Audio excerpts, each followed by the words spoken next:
ಈಗ ಇಲ್ಲಿ ನೀವು ನೋಡ್ತಾ ಇರ್ಬೋದು ಕಳೆಗಳು ಎಷ್ಟು ಬೆಳೆದಿದೆ ಅಂತ ಹೇಳಿ. ಇದು ಈ ತೋಟವನ್ನ 6 ವರ್ಷದಿಂದ ಉಳುಮೆ ಮಾಡದೇ ಇರೋದ್ರಿಂದ ಅದ್ರ ರಿಸಲ್ಟ್ ಇದು. ಸೊ ಈ ರೀತಿ ಡೈವರ್ಸಿಟಿ ಇದ್ರೆ, ವೈವಿಧ್ಯತೆ ಇದ್ರೆ ಸಸ್ಯ ಸಂಕುಲದಲ್ಲಿ, ಸೊ ಮೇಲ್ಭಾಗದಲ್ಲಿ ಅಂದ್ರೆ ಎಬೋ ಗ್ರೌಂಡ್ ಡೈವರ್ಸಿಟಿ ಏನ್ ನೋಡ್ತೀವಿ, ಅದೇ ರೀತಿ ಬಿಲೋ ಗ್ರೌಂಡ್ ಅಂದ್ರೆ ಮಣ್ಣಿನ ಕೆಳಗಡೆ ಆ ವೈವಿಧ್ಯತೆಯನ್ನ ನೋಡ್ತೀವಿ.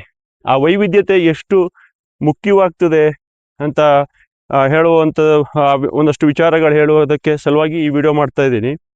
ಸೊ ಈಗ ನಾನು ಹಿಂದಿನ ವಿಡಿಯೋ ಒಂದು ಸ್ವಲ್ಪ ರೀಕ್ಯಾಪ್ ಮಾಡಿ ಈ ವಿಡಿಯೋಗೆ ಬರ್ತೀನಿ. ಈಗ ನನ್ನ ಹಿಂದಿನ ವಿಡಿಯೋದಲ್ಲಿ ನಾನು ಹ್ಯೂಮಸ್ ಪ್ರಾಮುಖ್ಯತೆ ಬಗ್ಗೆ ಹೇಳಿದ್ದೆ. ನಮ್ಮ ಮಣ್ಣಿನಲ್ಲಿ, ನಮ್ಮ ತೋಟದ ಮಣ್ಣಿನಲ್ಲಿ ಹ್ಯೂಮಸ್ ಡೆವಲಪ್ ಮಾಡ್ಕೊಳ್ಳೋದು ಎಷ್ಟು ಮುಖ್ಯ ಅಂತ ನಾನು ಹೇಳಿದ್ದೆ. ಏಕೆಂದ್ರೆ ಹ್ಯೂಮಸ್ಸೇ ಮಣ್ಣಿನ ಜೀವಾಳ. ಸೊ ಹ್ಯೂಮಸ್ ಇಲ್ಲ ಅಂತಂದ್ರೆ ಸೊ ಮಣ್ಣು ನಿರ್ಜೀವ. So humus is the life of soil. So ಹಾಗಾಗಿ ಹ್ಯೂಮಸ್ನ ಡೆವಲಪ್ ಮಾಡ್ಕೊಳ್ಳೋದು ಬಹಳ ಮುಖ್ಯ. ಸೊ ಈಗ ನಾನೇನ್ ಮಾಡ್ತಾ ಇದ್ದೀನಿ, ನಾನು ಡೈಲ್ಯೂಟೆಡ್ ಕವ್ ಯೂರಿನ್ ಅಂದ್ರೆ 1 ಲೀಟರ್ ಕವ್ ಯೂರಿನ್, ಹಸುವಿನ ಗೋಮೂತ್ರ ಅಥವಾ ಗಂಜಲ, 15 ಲೀಟ್ರು ನೀರು, ಅದನ್ನ ಬೆರೆಸಿ ಈ ಹೊದಿಕೆ ಮೇಲೆ ಡ್ರೆಂಚ್ ಮಾಡಿದೆ. ಸೊ ಇದು ಮಾಡಿದ್ದು ಒಂದು ಮುಖ್ಯ ಉದ್ದೇಶ. ಯಾಕೆಂತಂದ್ರೆ ಇದರಲ್ಲಿ ಈಗ ಇಂತಹ ಸಾವಯವ ತ್ಯಾಜ್ಯದಲ್ಲಿ ಕಾರ್ಬನ್ ಪ್ರಮಾಣ ಹೆಚ್ಚಿರ್ತದೆ. ಅಂದ್ರೆ ಪ್ರತಿ 200ರಿಂದ 300 ಕಾರ್ಬನ್ಗೆ ಒಂದು ಭಾಗ ಮಾತ್ರ ನೈಟ್ರೋಜನ್ ಇರುತ್ತೆ. ಇದರಲ್ಲಿ ನೈಟ್ರೋಜನ್ ಬಹಳ ಕಡಿಮೆ ಇರುತ್ತೆ. ಹಾಗಾಗಿ ನೈಟ್ರೋಜನ್ ಕಡಿಮೆ ಇದ್ದಾಗ ಕಾರ್ಬನ್ ಅಲ್ಲಿ ಈ ತ್ಯಾಜ್ಯವನ್ನ ಕಳಿಸುವಂತಹ ಸೂಕ್ಷ್ಮಾಣು ಜೀವಿಗಳಿಗೆ ಎನರ್ಜಿ ಕೊಡ್ತದೆ. ಆದ್ರೆ ಅವುಗಳು ಬಿಲ್ಡಪ್ ಆಗ್ಬೇಕಂದ್ರೆ ಪ್ರೋಟೀನ್ಸ್ ಡೆವಲಪ್ ಮಾಡ್ಕೋಬೇಕು, ಕಿಣ್ವಗಳನ್ನ ಡೆವಲಪ್ ಮಾಡ್ಕೋಬೇಕು ಸೂಕ್ಷ್ಮಾಣು ಜೀವಿಗಳು ಅಂತಂದ್ರೆ. ಈ ಪ್ರೋಟೀನು, ಕಿಣ್ವಗಳು ಇವೆಲ್ಲ ಆಗೋದು ಸಾರಜನಕದಿಂದ, ನೈಟ್ರೋಜನ್ ಇಂದ. ಸೊ ಆ ನೈಟ್ರೋಜನ್ ಇಲ್ಲ ಅಂತಂದ್ರೆ ಆ ಸೂಕ್ಷ್ಮಾಣು ಜೀವಿಗಳು ಕೆಲಸವನ್ನೇ ನಿಲ್ಲಿಸ್ಬಿಡ್ತವೆ. ಆ ಕಳಿಯುವಂತ ಕ್ರಿಯೆ ತುಂಬಾ ನಿಧಾನ ಆಗ್ತದೆ. ಆಗ ನಿಧಾನ ಆದ್ರೆ ಈ ಏನು ಹ್ಯೂಮಸ್ ಡೆವಲಪ್ ಆಗೋದು ಸಹ ಬಹಳ ನಿಧಾನವಾಗ್ತದೆ. ಸೊ ಹ್ಯೂಮಸ್ ತುಂಬಾ ಅಂದ್ರೆ ಈ ಸಾವಯವ ತ್ಯಾಜ್ಯ ಬೇಗ ಕಳಿಬೇಕು, ಆ ಕಳಿಯುವಂತ ಕ್ರಿಯೆನ ಆಕ್ಸಿಲರೇಟ್ ಮಾಡಬೇಕು, ವೇಗ ಗತಿಯಲ್ಲಿ ತಗೊಂಡೋಗ್ಬೇಕು ಅಂತಂದ್ರೆ ಈ ರೀತಿ ಗಂಜಲ ಹಾಕೋದ್ರಿಂದ ಆ ನೈಟ್ರೋಜನ್ ಅನ್ನ ಒದಗಿಸ್ಕೊಟ್ಟಂಗಾಗ್ತದೆ.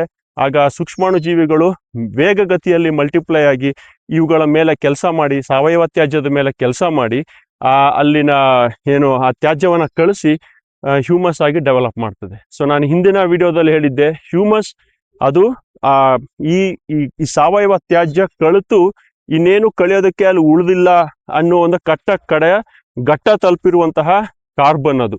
ಸೊ ಅಥವಾ ಕಾರ್ಬನ್ ತುಂಬಾ ಕ್ಲಿಷ್ಟಕರವಾಗಿರುವಂತಹ ಕಾರ್ಬನ್, ಅದು ನೆಕ್ಸ್ಟ್ ಡಿಕಂಪೋಸ್ ಆಗೋದಕ್ಕೆ ರೆಸಿಸ್ಟ್ ಮಾಡುವಂತಹ ಸ್ಥಿತಿಯಲ್ಲಿರುವಂತಹ ಕಾರ್ಬನ್.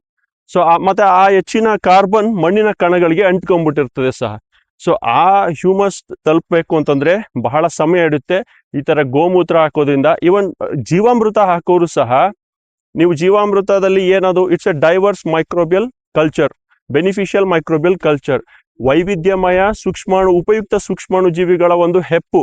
ಅದನ್ನ ತಗೊಂಡ್ಬಂದು ನಾವು ಇಲ್ಲಿ ಮಣ್ಣಲ್ಲಿ ಹಾಕಿದಾಗ ಆ ಜೀವಾಮೃತವನ್ನ, ಅದು ಬಯೋ ಫರ್ಟಿಲೈಸರ್ ಅಲ್ಲ, ಅದು ಲಿಕ್ವಿಡ್ ಫರ್ಟಿಲೈಸರ್ ಅಲ್ಲ, ಅದು ಬಯೋ ಕಲ್ಚರ್. ಅದು ಆ ವೈವಿಧ್ಯಮಯ ಉಪಯುಕ್ತ ಸೂಕ್ಷ್ಮಾಣು ಜೀವಿಗಳನ್ನ ಇಲ್ಲಿ ತಂದು ಹಾಕಿದಾಗ ಆ ಸೂಕ್ಷ್ಮಾಣು ಜೀವಿಗಳು ಕೆಲಸ ಮಾಡಬೇಕು ಅಂತಂದ್ರೆ ಅವುಗಳಿಗೆ ಪೋಷಕಾಂಶ ಬೇಕು. ಅದನ್ನ ಈ ಗಂಜಲದ ಮೂಲಕ ಕೊಡ್ಬೋದು. ಸೊ ನಾನು ಜೀವಾಮೃತ ಕೊಟ್ಟಿದ್ದೀನಿ, ಈಗ ಸೂಕ್ಷ್ಮಾಣು ಜೀವಿಗಳಲ್ಲಿ ವೃದ್ಧಿ ಆಗ್ತೇವೆ, ನಂದು ಎಲ್ಲ ಏನು ಇಳುವರಿ ಬಂದ್ಬಿಡುತ್ತೆ, ಎಲ್ಲ ವೃದ್ಧಿಯಾಗಿ ಅಲ್ಲಿ ಏನು ಸಾರಜನಕವನ್ನ ಸ್ಥಿರೀಕರಣಗೊಳಿಸ್ತದೆ ಮಣ್ಣಿನಲ್ಲಿ. ಆ ರೀತಿ ಒಂದು ನಂಬಿಕೆ ಇದ್ರೆ ಅದು ತಪ್ಪಾಗ್ತದೆ. ಆ ಸೂಕ್ಷ್ಮಾಣು ಜೀವಿಗಳು ಕೆಲಸ ಮಾಡೋದಕ್ಕೆ ನಾವು ಅವುಗಳಿಗೆ ಸರಿಯಾದಂತಹ ಪೋಷಕಾಂಶವನ್ನ ಸಹ ಒದಗಿಸ್ಬೇಕಾಗ್ತದೆ. ಸೊ ಹಾಗಾಗಿ ಈ ಹ್ಯೂಮಸ್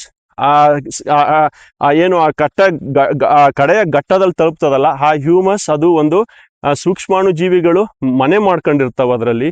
ಅದ್ರ ಜೊತೆಗೆ ಇಷ್ಟು ಸಾವಯವ ತ್ಯಾಜ್ಯ ಏನು ಕಳಿತಿದೆ ಅದರಲ್ಲಿರುವ ಎಲ್ಲಾ ಪೋಷಕಾಂಶಗಳು, ಮಿನರಲ್ಸು ಅದರಲ್ಲಿ ಅಡಕವಾಗಿರ್ತದೆ. ಸೊ ಆ ಪೋಷಕಾಂಶಗಳು ಈಗ ನಾನು ಇಲ್ಲಿ ಏನು ವಿಂಕ್ಲರ್ ಆನ್ ಮಾಡಿದ್ದೀನಿ. ಸೊ ಎಲ್ಲ ಕಡೆ ಅಂದ್ರೆ ಮರದ ಬುಡದಿಂದ ಒಂದು 8 ಅಡಿ ಅಥವಾ 10 ಅಡಿ ದೂರದಲ್ಲಿ ಈ ವಿಂಕ್ಲರ್ಗಳು ಇಲ್ಲಿ ಒದ್ದೆ ಮಾಡ್ತಾ ಇದೆ. ಈ ಹ್ಯೂಮಸ್ ಮೇಲೆ ಬಿದ್ದಂತಹ ಈ ನೀರು ಅಥವಾ ಮಳೆ ಬಂದಂತ ಸಂದರ್ಭದಲ್ಲಿ ಈ ಹ್ಯೂಮಸ್ ನಿಂದ ಬಂದಂತ ನೀರು ಆ ಆ ಹ್ಯೂಮಸ್ ನಲ್ಲಿರುವ ಪೋಷಕಾಂಶಗಳನ್ನ ಹಿಡಿದುಕೊಂಡು ಎಕ್ಸ್ಟ್ರಾಕ್ಟ್ ಮಾಡಿಕೊಂಡು ಆ ಬೇರಿನ ವಲಯಕ್ಕೆ ತಲುಪಿಸ್ತದೆ. ಸೊ ಈ ಇದೇನು ಅಂದ್ರೆ ಆ ಈಗ ಇಲ್ಲಿ ನೋಡ್ಬೇಕು ಅಂದ್ರೆ ಲೆಟ್ಸ್ ಇಲ್ಲಿ ಆಗಿಲ್ಲ ನೀರು, ಅದನ್ನೇ ಎಲ್ಲಾ ಕಡೆನೂ ಮಾಡಕ್ಕಾಗ್ತಿಲ್ಲ, ಮಳೆ ಆದ್ರೆ ಒಳ್ಳೇದು. ಈಗ ನೋಡಿ, ಇದು humus. So this is black gold. ಈ ಹ್ಯೂಮಸ್ ನಮಗ್ ಬೇಕಾಗಿರೋದು. ಸೊ ಈ ಇದ್ರಲ್ಲಿ ಇರುವಂತಹ ಏನು ಖನಿಜಗಳು, ನ್ಯೂಟ್ರಿಯೆಂಟ್ಸ್, ಪೋಷಕಾಂಶಗಳು, ಇದೆಲ್ಲ ಈ ನೀರಿನಿಂದ ಹಿಡಿದುಕೊಂಡು ಅದು ಬೇರಿನ ವಲಯಕ್ಕೆ ತಲುಪ್ತದೆ. ಆಗ ಇದೇನು ಆ ನೀರು ಏನ್ ಅನ್ಕೊಂಡ್ರಿ, ಅದೇ ಹ್ಯೂಮಿಕ್ ಆಸಿಡ್. ಸೊ ನಾವು ಹೊರ್ಗಡೆಯಿಂದ ಹ್ಯೂಮಿಕ್ ಆಸಿಡ್ ಎಲ್ಲ ತಗೊಂಡ್ಬರ್ತೀವಲ್ಲ, ಹಾಕ್ತಿವಲ್ಲ, ಅದು ಕೋಲ್ನಿಂದ ಎಕ್ಸ್ಟ್ರಾಕ್ಟ್ ಮಾಡಿರುವಂತದ್ದು. ಅದು ಏನು ಬೇರೆ ಪೊಟ್ಯಾಷಿಯಂ, ಅದು ಆಲ್ಕಲಿನ್, ಪೊಟ್ಯಾಷಿಯಂ ಹೈಡ್ರಾಕ್ಸೈಡ್ ಬಳಸ್ಕೊಂಡು ಏನು ಬ್ರೌನ್ ಕೋಲ್ ಏನ್ ದೊರಕ್ತದೆ ಅದರಿಂದ ಎಕ್ಸ್ಟ್ರಾಕ್ಟ್ ಮಾಡಿರುವಂತಹ ಹ್ಯೂಮಿಕ್ ಆಸಿಡ್. ಆದ್ರೆ ಇದು ಪ್ಯೂರ್ ಬ್ಲ್ಯಾಕ್ ಗೋಲ್ಡ್ ಇಂದ ಎಕ್ಸ್ಟ್ರಾಕ್ಟ್ ಆಗುವಂತಹ ಹ್ಯೂಮಿಕ್ ಆಸಿಡ್. ಇದರಲ್ಲಿ ಅದಕ್ಕಿಂತ ಇದು 100x 200x ಬಹಳ ಉಪಯುಕ್ತ. ಸೊ ಈ ಬ್ಲ್ಯಾಕ್ ಗೋಲ್ಡ್ ನಮ್ಮ ತೋಟದಲ್ಲಿ ಡೆವಲಪ್ ಆಗುವಂಗ್ ನೋಡ್ಕೋಬೇಕು. ಸೊ ಈ ಹ್ಯೂಮಸ್ ನಲ್ಲಿ ಕರಗದಂತಹ ಏನು ಹ್ಯೂಮಿಕ್ ಆಸಿಡ್ ಉಪಯುಕ್ತತೆಗೆ ಬರ್ತೀನಿ. ಸೊ ಅದ್ರ ಜೊತೆಗೆ ಈ ರೀತಿ ವೆಜಿಟೇಷನ್ ಬೆಳೆಸ್ಕೊಳ್ಳೋದ್ರಿಂದ ಈ ಹ್ಯೂಮಸ್ ನಲ್ಲಿರುವಂತಹ ಸೂಕ್ಷ್ಮಾಣು ಜೀವಿಗಳಿಗೆ ಆ ಬೇರಿನ ಬೆವರಿಂದ ಏನ್ ಬರ್ತದೆ, ಪ್ರತಿ ಕಳೆಯ ಗಿಡದ ಬೇರಿನಿಂದ ಏನು ಎಕ್ಸುಡೇಟ್ಸ್ ಅಥವಾ ರೂಟ್ ಎಕ್ಸ್ಟ್ರಾಕ್ಟ್ಸ್ ಏನ್ ಬರ್ತದೆ, ರೂಟ್ ಸೆಕ್ರೀಷನ್ಸ್ ಏನ್ ಬರ್ತದೆ, ಅದು ಈ ಸೂಕ್ಷ್ಮಾಣು ಜೀವಿಗಳಿಗೆ ಒಂದು ಆಹಾರವನ್ನ ಒದಗಿಸ್ತದೆ. ಯಾಕೆಂತಂದ್ರೆ ಆ ಬೇರಿನ ಬೆವರಿನಲ್ಲಿ ಅಮೈನೋ ಆಸಿಡ್ಸ್ ಇರ್ತದೆ, ಪ್ರೋಟೀನ್ಸು, ಎನ್ಸೈಮ್ಸು, ಕಾರ್ಬೋಹೈಡ್ರೇಟ್ಸು ಅವೆಲ್ಲ ಇರ್ತದೆ. ಈಗ ಈ ತೋಟವನ್ನ ಉಳುಮೆ ಮಾಡ್ಬಿಟ್ರೆ ನಮ್ಗೆ ಈಗ ಸದ್ಯಕ್ಕೆ ಒಂದೇ ಒಂದು ತೆಂಗಿನ ಮರ ಅಥವಾ ಯಾವುದೋ ಒಂದೇ ಒಂದು ಇನ್ಯಾವುದೋ ಬೇರೆ ಪ್ಲಾಂಟೇಶನ್ ಕ್ರಾಪ್ ಅದು ಮಾತ್ರ ಇರ್ತದೆ, ಅದ್ರ ಬೇರು ಮಾತ್ರ ಇರ್ತದೆ.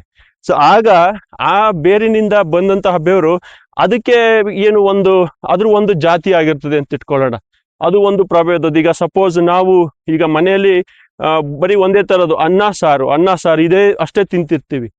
ಅದೇ ಮದುವೆ ಮನೆಗೆ ಹೋದ್ರೆ ನಮ್ಗೆ ಎಲ್ಲಾ ತರದ್ದು ಅನ್ನ ಸಾರು, ಪಲ್ಯ, 2-3 ತರದ ಪಲ್ಯ, ಸ್ವೀಟು, ಆಮೇಲೆ ಮೊಸರು, ರಸಮು, ಎಲ್ಲ ತರ ಇರ್ತದಲ್ಲ. ಆ ರೀತಿ ಕಳೆ ಇದ್ರೆ ಒಂದೊಂದು ಕಳೆಯಿಂದನೂ ಒಂದೊಂದು ವಿಧದ ರೀತಿಯ ರೂಟ್ ಎಕ್ಸುಡೇಟ್ಸ್ ರಿಲೀಸ್ ಆಗ್ತಾ ಇರ್ತದೆ ಬೇರಿನ ಆ ಬೆವರು. ಯಾಕೆಂದ್ರೆ ಅವುಗಳ ನೇಚರೇ ಆಗಿರ್ತದೆ. ಆ ಕಳೆಯಿಂದ ಬರುವಂತಹ ಏನು ರೂಟ್ ಎಕ್ಸುಡೇಟ್ಸ್ ಒಂದೊಂದು ಕಳೆ ಅದ್ರಲ್ಲೂ ಒಂದೊಂದೇ ರೀತಿಯ ಒಂದು ಕ್ಯಾರೆಕ್ಟರಿಸ್ಟಿಕ್ ಇರ್ತದೆ. ಸೊ ಈ ರೀತಿ ಬರೀ ಒಂದೇ ಒಂದು ಪ್ಲಾಂಟೇಶನ್ ಕಳೆ ಇಲ್ಲದೆ ಇದ್ದಾಗ ಅದನ್ನ ಬಯಾಲಜಿಕಲ್ ಮೊನೋಪಲಿ ಅಂತಾರೆ. ಅಂದ್ರೆ ಒಂದೇ ರೀತಿಯ ಎಕ್ಸುಡೇಟ್ಸ್. ಆಗ ಅದು ಯಾವುದೋ ಒಂದೆರಡು ರೀತಿಯ ಸೂಕ್ಷ್ಮಾಣು ಜೀವಿಗಳನ್ನ ಮಾತ್ರ ಆಕರ್ಷಿಸೋದಕ್ಕೆ ಸಾಧ್ಯವಾಗ್ತದೆ. ಸೊ ಅದೇ ನಮ್ಮ ತೋಟದಲ್ಲಿ ವಿವಿಧ ರೀತಿಯ ಕಳೆಗಳಿದ್ರೆ ಅದು ನೂರಾರು ಜಾತಿಯ ಸೂಕ್ಷ್ಮಾಣು ಜೀವಿಗಳನ್ನ ಆಕರ್ಷಿಸಿಕೊಂಡು ಪೋಷಣೆ ಮಾಡುವಂತಹ ಸಾಮರ್ಥ್ಯವನ್ನ ನಮ್ಮ ತೋಟ ಬೆಳೆಸ್ಕೊಳ್ತದೆ. ಆ ಹ್ಯೂಮಸ್ ನಲ್ಲಿರುವ ಸೂಕ್ಷ್ಮಾಣು ಜೀವಿಗಳಿಗೆ ಈ ಕಳೆಯ ಬೇರುಗಳು ಫೀಡ್ ಮಾಡ್ತಾ ಹೋಗ್ತದೆ. ಮತ್ತೆ ಈ ರೀತಿ ಬಿದ್ದಂತ ನೀರು ಅದೇ ಹ್ಯೂಮಿಕ್ ಆಸಿಡ್. ಆ ಹ್ಯೂಮಸ್ ನಿಂದ 3 ಮುಖ್ಯವಾದ ಕಾಂಪೋನೆಂಟ್ಸ್ ಬರ್ತವೆ. ಒಂದು ಹ್ಯೂಮಿಕ್ ಆಸಿಡ್, ಫುಲ್ವಿಕ್ ಆಸಿಡ್ ಮತ್ತೆ ಹ್ಯೂಮಿನ್. ಇದ್ಯಾವುದು ನಾವು ಹೊರ್ಗಡೆಯಿಂದ ತಂದಿರೋದ್ರಲ್ಲಿ ಸಿಗೋದಿಲ್ಲ. ಈಗ ನನಗೆ ಎಷ್ಟೋ ಜನ ಕೇಳ್ತಾರೆ, ಈಗ ನಾನು ಗೋಮೂತ್ರ ಹಾಕಿದ್ದೀನಿ, ಕೊಟ್ಟಿಗೆ ಗೊಬ್ಬರ ಕೊಟ್ಟಿದ್ದೀನಿ, ಇನ್ನೇನ್ ಹಾಕ್ಬೇಕು, ಅದನ್ನ ತರಲಾ ಇದನ್ನ ತರಲಾ ಅಂತ ಕೇಳ್ತಾ ಇರ್ತಾರೆ. ಸೊ ಏನಂತ ನಾನು ಹೇಳಿ? ಸೊ ಏನು ತರೋದು ಬೇಡ, ಈ ರೀತಿ ಹ್ಯೂಮಸ್ ನ ಡೆವಲಪ್ ಮಾಡ್ಕೊಳ್ಳಿ. ಹ್ಯೂಮಸ್ಸೇ ಮಣ್ಣಿನ ಜೀವಾಳ. ಸೊ ಪ್ರತಿಯೊಬ್ಬ ಸಾವಯವ ರೈತನ ಗುರಿ ನಮ್ಮ ತೋಟದಲ್ಲಿರ್ಲಿ ಅಥವಾ ಜಮೀನಲ್ಲಿರ್ಲಿ, ಗದ್ದೆನಲ್ಲಿರ್ಲಿ, ಹ್ಯೂಮಸ್ ಡೆವಲಪ್ ಮಾಡ್ಕೊಳ್ಳೋದೇ ನಮ್ಮ ಗುರಿ ಆಗ್ಬೇಕು. ಸೊ ನಾನು 6 ವರ್ಷದಿಂದ ಉಳುಮೆ ನಿಲ್ಲಿಸಿದಾಗ ನನಗೆ ಆಗ್ಲಿಂದನೇ ನನ್ನ ಒಂದು ಗುರಿ ಏನಿತ್ತು ಅಂತಂದ್ರೆ, ನಾನು ಸಾಯೋದ್ರೊಳಗಡೆ ನಾನು ಅಟ್ಲೀಸ್ಟ್ 1 ಫೀಟ್ ಹ್ಯೂಮಸ್ ಮೇಲೆ ನಡೆದಾಡ್ಬೇಕು ಅನ್ನೋದೊಂದು ನನ್ನ ಆಸೆ ಇರೋದು. ಸೊ ಈಗ ನಡೆದಾಡ್ತಾ ಇರೋದೆಲ್ಲ ಸಾವಯವ ತ್ಯಾಜ್ಯದ ಮೇಲೆ. ಇನ್ನ they are all still subjected to decomposition. So ಈಗ ಇನ್ನ ಅದೇನು 1 ಇಂಚ್ ಬಂದಿರ್ಬೋದು ಅಥವಾ 1 ಇಂಚ್ಗಿಂತ ಕಡಿಮೆ. 1 ಇಂಚ್ ಅಂದ್ರೆ 2.5 ಸೆಂಟಿಮೀಟರ್ಸ್. ಅಷ್ಟೇ, ಅದಕ್ಕಿಂತ ಕಡಿಮೆನೆ ಮಣ್ಣಿನಲ್ಲಿ ಹ್ಯೂಮಸ್ ಆಗಿರೋದು. ಯಾಕೆಂದ್ರೆ ಅದು ತಗೊಳ್ಳೋದಕ್ಕೆ ಸಾಕಷ್ಟು ವರ್ಷಗಳು ಬೇಕು. ಈಗ ಪಶ್ಚಿಮ ಘಟ್ಟದ ಕಾಡುಗಳಲ್ಲಿ ಅದು ಸಾವಿರಾರು ವರ್ಷಗಳಿಂದ ಅದು ಹಾಗೆ ಹ್ಯೂಮಸ್ ಡೆವಲಪ್ ಆಗಿರೋದು. ಅದಕ್ಕೆ ಆ ಡಿಕಂಪೋಸಿಷನ್ ರೇಟನ್ನು ಆಕ್ಸಿಲರೇಟ್ ಮಾಡೋದಕ್ಕೆ, ವೇಗಗತಿಯಲ್ಲಿ ತಗೊಂಡೋಗೋದಕ್ಕೆ ನಾನು ಈ ರೀತಿ ಗಂಜಲಾಗ್ತಾ ಇರೋದು. ಅದನ್ನ ವೆಂಚುರಿ ಮೂಲಕನೂ ಕೊಡ್ಬೋದು. ಆದ್ರೆ ನಾನು ಈ ತರ ಎತ್ಕೊಂಡು ಬಂದ್ರೆ ನನಗೆ ಸ್ವಲ್ಪ ಫಿಟ್ನೆಸ್ ಇಂಪ್ರೂವ್ ಆಗುತ್ತೆ. ಈಗ ನಾವೆಲ್ಲ ಸ್ಮಾರ್ಟ್ ವಾಚ್ ಕಟ್ಕೊಂಡು 10,000 ಸ್ಟೆಪ್ಸ್ ಮಾಡ್ಬೇಕು ಅಂತ ಹೇಳಿ ನಾವೆಲ್ಲ ಸಿಟಿನಲ್ಲಿ ಓಡಾಡ್ತೀವಿ. ಅದ್ರ ಬದಲು ಇಲ್ಲೇ ಓಡಾಡಿದ್ರೆ ಯಾವ 10,000 25,000 ಸ್ಟೆಪ್ಸ್ಗಿಂತ ಜಾಸ್ತಿನೇ ಆಗುತ್ತೆ. ನಾನು ಇಡೀ ತೋಟನೆಲ್ಲ ಈ ರೀತಿ ಬಕೆಟ್ ಇಟ್ಕೊಂಡು ಓಡಾಡಿದ್ರೆ ಬೈಸೆಪ್ಸ್ ಡೆವಲಪ್ ಆಗುತ್ತೆ. ಸೊ ಇರ್ಲಿ. ಸೊ ಈ ರೀತಿ ಎಲ್ಲಿದ್ದೆ, ಸೊ ಈ ರೀತಿ ನಿಮ್ಮ ಮನೆಯವರು ಹೇಳಿದ್ರೆ, ನೋಡಪ್ಪ ಏನೋ ಬರೀ ಹುಲ್ಲು ಬೆಳೆಸ್ಕೊಂಡಿದ್ಯಲ್ಲೋ, ಕಳೆ ಬೆಳೆಸ್ಕೊಂಡಿದ್ಯಲ್ಲೋ, ಇದೇ ನಿನ್ನ ಎಲ್ಲ ಫಲವತ್ತತೆಯನ್ನ ಹಾಳು ಮಾಡ್ತಾ ಇದೆಯಲ್ಲೋ, ಏನು ಇದು ಬರ್ತಾ ಇದೆಯಲ್ಲೋ ಅಂತಂದ್ರೆ ಹೇಳಿ, ಇದೆಲ್ಲ ಮಣ್ಣಿನಲ್ಲಿರುವ ಸೂಕ್ಷ್ಮಾಣು ಜೀವಿಗಳಿಗೆ ಆಹಾರವನ್ನ ನೀಡಿ ಮಣ್ಣು ತನ್ನಷ್ಟಕ್ಕೆ ತಾನೇ ಫಲವತ್ತಾಗೋದಕ್ಕೆ ಪ್ರಯತ್ನ ಮಾಡಿಸ್ತಾ ಇದ್ದೀನಿ. ಸೊ 2 ವರ್ಷ ಕಾಯಿರಿ, ಸೆಲ್ಫ್ ಸಸ್ಟೈನ್ ಆಗುತ್ತೆ ಇಡೀ ತೋಟ. ಅಂತಂದ್ರೆ ನಾವು ಹೊರ್ಗಡೆಯಿಂದ ಏನೂ ತಂದು ಹಾಕುವಂತ ಅವಶ್ಯಕತೆ ಇಲ್ಲ. ಸೊ ಹಾಗಾಗೇನೆ ಅದನ್ನ ಸ್ವಲ್ಪ ಮಿಸ್ಇಂಟರ್ಪ್ರೆಟ್ ಮಾಡೋದು ಅಥವಾ ಮಿಸ್ಕನ್ಸೆಪ್ಷನ್, ಕಾಡುಗಳಲ್ಲಿ ಯಾರೋಗಿ ಉಳುಮೆ ಮಾಡಿದ್ರು, ಯಾರೋಗಿ ಗೊಬ್ಬರ ಹಾಕಿದ್ರು ಅಂತ ಹೇಳಿ, ಅದೆಲ್ಲ ಸಾವಿರಾರು ವರ್ಷಗಳಿಂದ ಹ್ಯೂಮಸ್ ಡೆವಲಪ್ ಆಗಿರೋದಕ್ಕೆ ಅಲ್ಲಿ ಹೂವು ಹಣ್ಣು ಕಾಯಿ ಬಿಡ್ತಾ ಇರೋದು. ಸೊ ಇಲ್ಲಿ ಸಮಯ ತಗೊಳುತ್ತೆ ಆ ಸ್ಥಿತಿ ಅಥವಾ ಆ ಘಟ್ಟ ತಲುಪೋದಕ್ಕೆ. ಅದಕ್ಕೆ ನಮ್ಮ ಸಣ್ಣದೊಂದೊಂದಿಷ್ಟು ಪ್ರಯತ್ನಗಳು ಮಾಡಬೇಕು ಅಷ್ಟೇ. ಮತ್ತೆ ಇದನ್ನ ಟಾಲರೇಟ್ ಮಾಡ್ಕೋಬೇಕು, ಕಳೆ ಇರೋದನ್ನ ಟಾಲರೇಟ್ ಮಾಡ್ಕೋಬೇಕು. Just show around. ಸೊ ಈಗ ನೋಡ್ತಾ ಇರ್ಬೋದು ಎಷ್ಟು ಕಳೆ ಬೆಳೆಸ್ಕೊಂಡಿದೀನಿ. ನನ್ನ ಹೆಂಡತಿ ಬರೋದಕ್ಕೆ ಹೆದರಿಕಂತಾಳೆ, ಒಳಗಡೆಗೆ ಹಾವಿರುತ್ತೆ ಅದು ಇದು ಅಂತ ಹೇಳಿ. ಮತ್ತೆ ನೋಡಿ ಪಕ್ಷಿ ಕಲರವ, ಇವಕ್ಕೆಲ್ಲ ನಾವು ಹ್ಯಾಬಿಟ್ಯಾಟ್ ಕಲ್ಪಿಸ್ಕೊಟ್ಟಿದೀವಿ. ಅದ್ರ ಜೊತೆಗೆ ಈಗ ನಾನೀಗ ತೋರ್ಸಿದ್ನಲ್ಲ ಬ್ಲ್ಯಾಕ್ ಗೋಲ್ಡ್ ಅಂತೇಳಿ, ನಿನ್ ಬ್ಲ್ಯಾಕ್ ಗೋಲ್ಡ್ ಯಾರಿಗೆ ಬೇಕಪ್ಪ, ನಂಗೆ ತೋಟಕ್ಕೆ ಬರೋಕ್ಕಾಗದ, ನನ್ಗೆ ಎಲ್ಲೋ ಗೋಲ್ಡ್ ಕೊಡ್ಸು ಅಂತೇಳಿ. ಇರ್ಲಿ, ತಮಾಷೆಗೆ ಹೇಳಿದೆ. ಸೊ ಈ ರೀತಿ ಈಗೇನು ಹ್ಯೂಮಿಕ್ ಆಸಿಡ್ ಯಾಕೆ ತಂದಾಕ್ತಿವಿ? ಸೊ ಹ್ಯೂಮಿಕ್ ಆಸಿಡ್ ನಾವು ಹೊರಗಡೆಯಿಂದ ತಂದಾಕೋದು ಒಂದು, ಅದು ಏನು ಪ್ಲಾಂಟ್ ಹಾರ್ಮೋನ್ಸ್ ತರ ವರ್ಕ್ ಆಗುತ್ತೆ. ಸೊ ಅಂದ್ರೆ ಈ ಯಾವುದೇ ಪ್ಲಾಂಟೇಶನ್ ಕ್ರಾಪ್ ಇರ್ಲಿ, ತೋಟಗಾರಿಕೆ ಬೆಳೆಗಿರ್ಲಿ, ಅವುಗಳಿಗೆ ಆ ಹಾರ್ಮೋನ್ಸ್ ತರ ವರ್ಕ್ ಆದಾಗ ಏನು ಹೊಸ ಬೇರು ಚಿಗುರು ಅದಕ್ಕೆ ಉತ್ತೇಜಿಸುತ್ತೆ. ಸೊ ಹೊಸ ಬಿಳಿ ಬೇರು ಉತ್ತೇಜಿಸಿದ್ರೆ, ಬ್ರಾಂಚಿಂಗ್ ಆದ್ರೆ, ರೂಟ್ ಬ್ರಾಂಚಿಂಗ್ ಜಾಸ್ತಿ ಆದ್ರೆ, ಅದು ಏನು ತನ್ನ ಹೊರ್ಗಡೆ ಇರುವಂತಹ ತನ್ನ ಬೇರಿನ ವಲಯದಲ್ಲಿ ಆಚೆ ಇರುವಂತಹ ಪೋಷಕಾಂಶಗಳನ್ನ ಹೀರ್ಕೊಳ್ಳೋದಕ್ಕೆ, ನೀರನ್ನ ಹಿಡ್ಕೊಳ್ಳೋದಕ್ಕೆ ಅನುವು ಮಾಡಿಕೊಡ್ತದೆ. ಅದ್ರ ಜೊತೆಗೆ ಮುಖ್ಯವಾಗಿ ಈಗ ಕಾಪರು, ಈಗ ಮೈಕ್ರೋ ನ್ಯೂಟ್ರಿಯೆಂಟ್ಸ್ಗಳಾದ ಅಥವಾ ಲಘು ಪೋಷಕಾಂಶಗಳಾದ ಕಾಪರ್ ಇರ್ಬೋದು, ಮೆಗ್ನೀಷಿಯಂ ಇರ್ಬೋದು, ಐರನ್ ಇರ್ಬೋದು, ಇವೆಲ್ಲ ಮಣ್ಣಿನ ಕಣಗಳಿಗೆ ಅಂಟ್ಕೊಂಡಿರ್ತವೆ. ಸೊ ಇವೆಲ್ಲ ಬೇರಿಗೆ ಹೀರ್ಕೊಳ್ಳೋದಕ್ಕೆ ಅಷ್ಟು ಅಕ್ಸೆಸಬಲ್ ಇರೋದಿಲ್ಲ. ಸೊ ಇದು ಚಿಲೇಷನ್ ಅಂತಾರೆ, ಚಿಲೇಷನ್ ಎಫೆಕ್ಟ್ ಈ ಹ್ಯೂಮಿಕ್ ಆಸಿಡ್. ಅದಂದ್ರೆ ಅದು ಮ್ಯಾಗ್ನೆಟ್ ಆಗಿ ಈಗ ಈಗ ಈಗ ಇಲ್ಲಿ ಏನು ಬಿದ್ದು ಆ ಎಕ್ಸ್ಟ್ರಾಕ್ಟ್ ಹೋಗುತ್ತೆ, ಆ ಎಕ್ಸ್ಟ್ರಾಕ್ಟ್ ಅಲ್ಲ, ಆ ಹ್ಯೂಮಿಕ್ ಆಸಿಡ್ ಅಂದ್ರೆ ಹ್ಯೂಮಸ್ ಮೂಲಕ ಹರಿದೋಗಿ ಲೀಚ್ ಆಗಿ ಅಲ್ಲಿ ಏನು ಎಕ್ಸ್ಟ್ರಾಕ್ಟ್ ಬರುತ್ತೆ, ಆ ಐರನ್, ಮ್ಯಾಂಗನೀಸು, ಕಾಪರ್, ಸಲ್ಫರ್ ಇಂಥದನ್ನೆಲ್ಲ ಈ ನೀರಿನಲ್ಲಿ ಅದು ಅಬ್ಸರ್ವ್ ಮಾಡ್ಕೊಂಡು ಬೇರಿನ ವಲಯಕ್ಕೆ ತಲುಪಿಸುತ್ತೆ. ಸೊ ಇಲ್ಲ ಅಂತಂದ್ರೆ ಈಗ ಉಳುಮೆ ಮಾಡಿದಂಥ ತೋಟಗಳಲ್ಲಿ ಏನಾಗ್ತಾರೆ, NPK ಅಷ್ಟೇ, ಇಲ್ಲ ಅಂತಂದ್ರೆ ಸರ್ಕಾರದಿಂದ ಕೊಡುವಂತ ಜಿಂಕ್ ಸಲ್ಫೇಟು ಅಥವಾ ಬೋರಾನ್ ಸಲ್ಫೇಟ್, ಎರಡೇ ಮೈಕ್ರೋನ್ಯೂಟ್ರಿಯೆಂಟ್ಸ್ ಅಂತೇಳಿ. ಸೊ ಇದರಲ್ಲಿ ಎಲ್ಲ ತರದ್ದು, ಈಗ ನಾರಾಯಣ ರೆಡ್ಡಿ ಅವರು ಹೇಳ್ತಾ ಇದ್ರು, ಯೂನಿವರ್ಸಿಟಿ ಅವ್ರು ತೋರಿಸ್ತಾ ಇರೋದೇ ಬರೀ 16 ಪೋಷಕಾಂಶಗಳು ಅಂತೇಳಿ. 16ಕ್ಕಿಂತ ಹೆಚ್ಚಿನ 64 ಪೋಷಕಾಂಶಗಳು ಬೇಕಾಗುತ್ತೆ ಒಂದ್ ಯಾವ್ದಾದ್ರು ಮರ ಗಿಡ ಬೆಳಿಬೇಕು ಅಂತಂದ್ರೆ ಅಂತ. ಅವೆಲ್ಲವೂ ಇಲ್ಲೇ ಸಿಗ್ತದೆ. ಮತ್ತೆ ಮೂರನೇದು, ಮಣ್ಣಿನ ರಚನೆ ಬದಲಾಗ್ತದೆ. ನಿಮಗೆ ಗೊತ್ತಿರ್ಬೋದು, ಸಾವಯವ ತ್ಯಾಜ್ಯ ಹೆಚ್ಚು ಹಾಕಿದಷ್ಟು ಅದು ಮಣ್ಣಿನ ರಚನೆ ಹೇಗೆ ಅದು ಬದಲಾಗ್ತಾ ಹೋಗ್ತದೆ, ಮಣ್ಣು ಎಷ್ಟು ಪೋರಸ್ ಆಗ್ತದೆ ಅಂತ. ಈಗ ನಮ್ದು ಜೇಡಿ ಮಣ್ಣು ಅಂತ ಹೇಳಿ ನನಗೆ ಸುಮಾರು ಜನ ಕಮೆಂಟ್ ಮಾಡಿದ್ದಾರೆ. ಹೇಗೆ ಅದನ್ನ ನಾವು ಕನ್ವರ್ಟ್ ಮಾಡೋದು, ತುಂಬಾ ಬಿಗಿ, ನೀರು ಹೋಗ್ತಾ ಇಲ್ಲ, ಜೇಡಿ ಮಣ್ಣು ಅಂತ ಹೇಳಿ. ಮತ್ತೆ ಬರೀ ಹುಲ್ಲು ಬೆಳೀತಾ ಇದೆ ಅಂತ ಹೇಳಿ ಹೇಳ್ತಾರೆ. ಸೊ ಹುಲ್ಲು ಬೆಳೀತಾ ಇದ್ರೆ ಬರೀ ಕೇವಲ ಈ ತರ ವೈವಿಧ್ಯತೆ, ಕೆಲವು ಕಡೆ ಒಂದಷ್ಟು ವೈವಿಧ್ಯತೆ ಸೃಷ್ಟಿ ಆಗ್ತದೆ, ಕೆಲವು ಕಡೆ ಒಂದಷ್ಟು ಹುಲ್ಲು ಬೆಳೀತದೆ. ಈಗ ನನ್ನ ತೋಟದಲ್ಲೂ ಒಂದಷ್ಟು ಭಾಗ ಕೇವಲ ಬರೀ ಹುಲ್ಲೇ ಬೆಳೆದಿದೆ. ಸೊ ವೈವಿಧ್ಯತೆ ಅಷ್ಟಿಲ್ಲ. ಆಗ ಏನ್ ಮಾಡ್ತೀವಿ, ಚಬ್ಬೆ, ಅಪ್ಸೆಣಬು, ಹುರುಳಿ ಅಲಸಂದೆ ಇಂಥದನ್ನೆಲ್ಲ ಮಿಕ್ಸ್ ಮಾಡಿ ಇನ್ನೊಂದಷ್ಟು ದ್ವಿದಳ ಕಾಳುಗಳನ್ನ ಮಿಕ್ಸ್ ಮಾಡಿ ಚೆಲ್ಬಿಟ್ಟು ನಂತರ ಬ್ರಷ್ ಕಟ್ ಮಾಡಿ ಅವೇ ಬೆಳೆದು ಸ್ವಲ್ಪ ಆಗ ಹುಲ್ಲಿನ ಪ್ರಮಾಣ ಕಡಿಮೆಯಾಗಿ ಸ್ವಲ್ಪ ವೈವಿಧ್ಯತೆ ಬೆಳೆಯುತ್ತೆ. ಆಗ ಪೋಷಕಾಂಶ ಅಂದ್ರೆ ಆಗ ಬಿಲೋ ಗ್ರೌಂಡ್ ಅಲ್ಲಿ ಎಬೋ ಗ್ರೌಂಡ್ ಅಲ್ಲಿ ವೈವಿಧ್ಯತೆ ಇದ್ರೆ ಬಿಲೋ ಗ್ರೌಂಡ್ ಅಲ್ಲೂ ಸಹ ಇನ್ಸ್ಟೆಂಟ್ ಆಗಿ ಅಥವಾ ಆಟೋಮೆಟಿಕ್ ಆಗಿ ನಾವು ಸೂಕ್ಷ್ಮಾಣು ಜೀವಿಗಳಲ್ಲಿ ವೈವಿಧ್ಯತೆನ ಕಾಣ್ಬೋದು. ಸೊ ಮಣ್ಣಿನ ರಚನೆ ಬಗ್ಗೆ ಹೇಳ್ತಾ ಇದೆ. ಜೇಡಿ ಮಣ್ಣಿನಂತಹ ಮಣ್ಣು ತುಂಬಾ ಕುಸುಮಿಯ ತರ ಮಣ್ಣಾಗ್ತದೆ, ಸಬ್ಬಾಗ್ಬಿಡ್ತದೆ. ಸೊ ಆಗ ಈ ಬೇರು ಏನೇ ಬ್ರಾಂಚಿಂಗ್ಗೆ ತುಂಬಾ ಬಹಳ ಅಂದ್ರೆ ಏರಿಯೇಷನ್ ದೊರಕಿ ಬ್ರಾಂಚಿಂಗ್ಗೆ ಬಹಳ ಉಪಯೋಗ ಆಗ್ತದೆ. ಒಂದ್ ವೇಳೆ ಸ್ಯಾಂಡಿಲೋಮ್ ಇದ್ರೆ, ಮಣ್ಣಿನಲ್ಲಿ ಮರಳು ಮಿಶ್ರಿತ ಸ್ವಲ್ಪ ಮಣ್ಣು ಜಾಸ್ತಿ ಇದ್ರೆ ಮಣ್ಣು ಅಗ್ರಿಗೇಟ್ ಆಗ್ತದೆ. ಅಗ್ರಿಗೇಟ್ ಅಂದ್ರೆ ಅದು ಸ್ವಲ್ಪ ಎಲ್ಲ ಕೂಡಿಸ್ಕೊಂಡು ಈ ಸ್ಯಾಂಡಿ ಇದ್ದಾಗ ಈಗ ಒಂದ್ ವೇಳೆ ಈ ರೀತಿ ಮಳೆ ನೀರು ಬಿದ್ದಾಗ ಅಥವಾ ಈ ರೀತಿ ನಾವು ಮೈಕ್ರೋ ಇರಿಗೇಷನ್ ಸಿಸ್ಟಮ್ ಮೂಲಕ ಕೊಟ್ಟಾಗ ಸ್ಯಾಂಡಿ ಇದ್ರೆ ಇಲ್ಲಿರುವ ಪೋಷಕಾಂಶಗಳೆಲ್ಲ ತಗೊಂಡು ಡೀಪ್ ಆಗಿ ಹೋಗ್ಬಿಡುತ್ತೆ. ಸೊ ಮುಗೀತು ಅನ್ಸುತ್ತೆ ಕರೆಂಟ್. 8:45 ಇವತ್ತು ಕರೆಂಟ್ ಅಂದ್ರೆ ಈ ಸ್ವಲ್ಪ ಎಲ್ಲ ಕಡೆ TC ಚೇಂಜ್ ಮಾಡ್ತಾ ಇದ್ದಾರೆ. ಹಾಗಾಗಿ ಅವ್ರಿಗೆ ಕೆಲಸ ಮಾಡಬೇಕು ಅಂತೇಳಿ ಬೆಳಿಗ್ಗಿನ ಮುಂಜಾನೆ 4:15 8:30 ತನಕ ಅಷ್ಟೇ ಪವರ್ ಕೊಡ್ತಾ ಇದ್ದಾರೆ. ಸೊ ಇರ್ಲಿ. ಸೊ ಆ ಮರಳು ಮಿಶ್ರಿತ ಮಣ್ಣು ಜಾಸ್ತಿ ಇದ್ರೆ ಏನಾಗ್ತದೆ, ಸೊ ಅಲ್ಲಿರುವ ಪೋಷಕಾಂಶಗಳಲ್ಲೆಲ್ಲ ಅಬ್ಸರ್ವ್ ಮಾಡ್ಕೊಂಡು ತುಂಬಾ ಆಳದಕ್ಕೆ ಬೇರಿನ ವಲಯದಿಂದ ತುಂಬಾ ಬಿಯಾಂಡ್ ಡೀಪ್ ಅರ್ತ್ ಹೋಗ್ಬಿಡುತ್ತೆ. ಸೊ ಆಗ ಪೋಷಕಾಂಶಗಳು ಲಾಸ್ ಆಗ್ತದೆ. ಸೊ ಆಗ ಈ ಹ್ಯೂಮಿಕ್ ಆಸಿಡ್ ಅಥವಾ ಹ್ಯೂಮಿನ್ ಅಥವಾ ಫುಲ್ವಿಕ್ ಆಸಿಡ್ ಸಾಯಿಲ್ ಅಗ್ರಿಗೇಟ್ ಆಗೋದಕ್ಕೆ ಸಹಾಯ ಮಾಡ್ತದೆ ಸ್ಯಾಂಡಿಲೋಮ್ ಅಲ್ಲಿ. ಅದೇ ಕ್ಲೇ ಸಾಯಿಲ್ ಅಥವಾ ಜೇಡಿ ಮಣ್ಣಿನಲ್ಲಿ ಅದು ಸ್ವಲ್ಪ ಉಸಿರಾಡೋದಕ್ಕೆ ಪೋರಸ್ ಮಾಡುತ್ತೆ. ಸೊ ಇಷ್ಟೆಲ್ಲ ಅದಕ್ಕೆ ಒಂದು ವಿಡಿಯೋದಲ್ಲಿ ನನಗೆ ಮುಗಿಸೋದಕ್ಕೆ ಆಗೋದಿಲ್ಲ ಅನಿಸ್ತು ನಿನ್ನೆ ಮಾಡಿದ್ದು.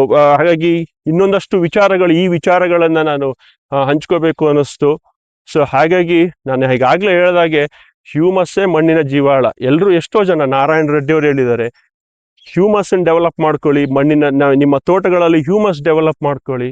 ನಿಮ್ಗೆ ಎಲ್ಲಾದ್ರೂ ಒಂದು ಹಣ್ಣಿನ ಗಿಡ ನೆಡ್ಬೇಕಾ, ಇನ್ನೊಂದೇನೋ ನೆಡ್ಬೇಕಾ, ಜಸ್ಟ್ ಆ ಭಾಗ ಮಾತ್ರ ಕ್ಲಿಯರ್ ಮಾಡ್ಕೊಳ್ಳಿ, ಅಲ್ಲಿ ಒಂದು ಸಸಿ ನೆಡಿ. ಈ ತರ ಬಳ್ಳಿಗಳೆಲ್ಲ ಹಬ್ಬಿಡ್ತದೆ, ಅದನ್ನ ತಗ್ಗಿಸ್ಬಿಡ್ತದೆ. ಆ ಜಾಗ ಮಾತ್ರ ಒಂದಷ್ಟು ಕ್ಲಿಯರ್ ಮಾಡ್ಕೊಳ್ಳಿ. ಅಷ್ಟಾದ್ರೆ ಸಾಕು. ನಾವು ಇಡೀ ತೋಟವನ್ನ ಉಳುಮೆ ಮಾಡೋದು ಬೇಡ. ಇದನ್ನ ತಗೊಂಡೋಗಿ ಎಲ್ಲ ನಮ್ಮ ರಾಸಾಯನಿಕ ರೈತರು ಈ ಗರಿನೆಲ್ಲ ತಗೊಂಡೋಗಿ ಸುಡ್ತಾರೆ. ಸೊ ಸುಟ್ಟು ಪ್ರದೂಷಣೆಗೆ ಅವರು ಅದಕ್ಕೆ ಕೊಡುಗೆ ಕೊಡ್ತಾ ಇದ್ದಾರೆ. ಅದ್ರ ಜೊತೆಗೆ ನಾವು ಯಾರೊಬ್ರಿಗೂ ಇದು ರೈತರು ಒಬ್ಬರೇ ಅಲ್ಲ, ರೈತರು ಅಸಹಾಯಕ ಸ್ಥಿತಿಯಲ್ಲಿದ್ದಾರೆ. ಯಾರು ಎಲ್ಲರೂ ಉಸಿರಾಡುವಂತ ಗಾಳಿಯನ್ನ ಪ್ರದೂಷಣೆ ಮಾಡುವಂತಹ ರೈಟ್ಸ್ ಇರೋದಿಲ್ಲ, ಹಕ್ಕಿರೋದಿಲ್ಲ. ಇದು ನಮ್ಮ ತಪ್ಪು. ಇದು ಅಂದ್ರೆ ಅಸಹಾಯಕತೆ ಯಾಕಿದೆ ಅಂತಂದ್ರೆ ಅಲ್ಲಿ ಎಲ್ಲೂ ಕಸ ವಿಲೇವಾರಿ ಮಾಡುವಂತಹ ಒಂದು ವ್ಯವಸ್ಥೆ ಪ್ರತಿ ಹಳ್ಳಿಗಳಲ್ಲಿ ಇಲ್ಲ. ಸಿಟಿ ಟೈರ್ 2 ಟೈರ್ 3 ಸಿಟಿಗಳಲ್ಲಿಯೇ ಅಧ್ವಾನ ಆಗಿದೆ. ಇನ್ನು ಹಳ್ಳಿಗಳಲ್ಲಿ ಏನ್ ಕೇಳ್ತೀರಿ? ಸೊ ಅದ್ರ ಜೊತೆಗೆ ಕಸ ಸುಡೋದ್ರ ಜೊತೆಗೆ ಗದ್ದೆಗಳಲ್ಲಿ, ಜಮೀನುಗಳಲ್ಲಿ ಎಲ್ಲವನ್ನು ಗುಡ್ಡೆ ಹಾಕೊಂಡು ಈ ಗರಿಗಳನ್ನೆಲ್ಲ ಮೊಟ್ಟೆ ಎಲ್ಲಾನು ಸೇರಿಸಿ ಸುಟ್ಬಿಡ್ತಾರೆ. ಸೊ ಅದ್ರ ಬದಲು ಒಂದಷ್ಟು ಶ್ರಮ ಪಡ್ಬೇಕಷ್ಟೇ.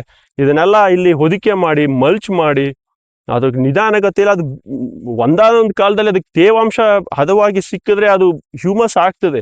ಅದನ್ನ ಆಕ್ಸಿಲರೇಟ್ ಮಾಡೋದಕ್ಕೆ ಗಂಜಲ ಕೊಟ್ರೆ ಸಾಕಾಗ್ತದೆ. ಸೊ ಇನ್ನೇನಾದ್ರೂ ಹೇಳೋದಿದ್ಯಾ? ಸೊ ಈ ಮೂರು ಮುಖ್ಯ. ಅದೇನೆ ಹೊರ್ಗಡೆಯಿಂದ ಅದೇ ಸೆಲ್ಫ್ ಸಸ್ಟೈನ್ ಆಗ್ಬಿಡುತ್ತೆ ನಮ್ಮ ತೋಟ. ಈ ಒಂದು ಹಂತ ತಲುಪ್ತದೆ, ನಾವ್ ಏನು ಹಾಕುವಂತ ಸ್ಥಿತಿ ಇಲ್ಲ. ಆ ತರದ್ದು ಸಸ್ಟೈನಬಲ್ ಆರ್ಚರ್ಡ್ಸ್ ತುಂಬಾನೇ ಆಗಿದ್ದಾವೆ ಈಗ ಆಲ್ರೆಡಿ. ಅದ್ರ ಬಗ್ಗೆ ಅರ್ಥಕೊಂಡಿರೋರು, ಅದ್ರ ಪವರ್ ತಿಳ್ಕೊಂಡಿರೋರು, ಅದಕ್ಕೇನೆ ಹೇಳೋದು ನಾನೇನು ಮಾಡಿಲ್ಲ, ನಾನೇನು ಹಾಕಿಲ್ಲ, ನನಗೆಲ್ಲ ಬರ್ತಾ ಇದೆ, ಅದಾಗಿದೆ ಬರ್ತಾ ಇದೆ ಅನ್ನೋದು ಈ ಕಾರಣಕ್ಕೇನೆ. This is the science behind it. So humus ಇರೋದ್ರಿಂದನೇ ಅಲ್ಲಿ ಸೂಕ್ಷ್ಮಾಣು ಜೀವಿಗಳು, ಡೈವರ್ಸ್ ಮೈಕ್ರೋಬಿಯಲ್ ಎಕಾಲಜಿ ಇರೋದ್ರಿಂದನೇ ಇಷ್ಟೆಲ್ಲ ಅಲ್ಲಿ ನಡೀತಾ ಇರೋದು, ಆ ಕ್ರಿಯೆ ನಡೀತಾ ಇರೋದ್ರಿಂದನೇ those all farms or orchards have become sustainable. So ಏನು ಕೊಡ್ದೇನೆ ಅವ್ರು ಇಳುವರಿ ತಗೊಳ್ತಾ ಇರೋದು ಈ ಕಾರಣಕ್ಕೇನೆ. ಸೊ ಇಷ್ಟು ಹೇಳಿ ಈ ವಿಡಿಯೋ ಮುಗಿಸ್ತೀನಿ. ನಮಸ್ಕಾರ.